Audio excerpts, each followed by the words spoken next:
telo taona eo azy zay nampiasa Orange Money amin'ny dépôt sy retrait mandefa vola sy maka vola amin'ny Orange Money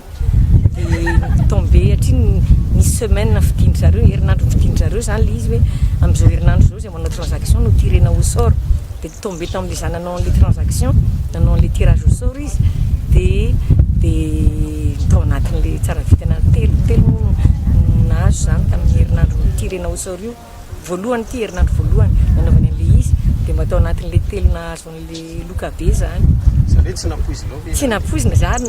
SMS manko nalefandry zareo voalohany tamin'ny telefoniko de manevitra hoe mananiana olona ohatran'izany hoe mandaingalinga fotsiny indrindray manko misy ohatran'izany eo de tsy niraiky aloha miala-pisehoako ny loatra anao de tsy tsisy niraiky tsisy nino kanjo niconfirmer zareo niantso telefony izy nomaly hoe ianao iza ny anaranao de ianao ny anisan'le nahazo de zay vao nino zay vao falifaly belan'izay falifaly io nahazo loka be zay manao foana ka zany le izy le Orange Money ampiasaiko isam-bolana misy transaction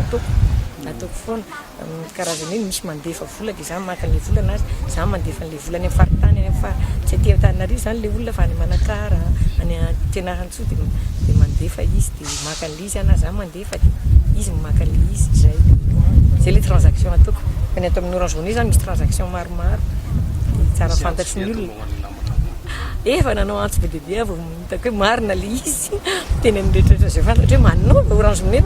indrindra hatramin'ny 4 décembre hony hatramin'ny 4 décembre hony mbola 3 gagnants par semaine zany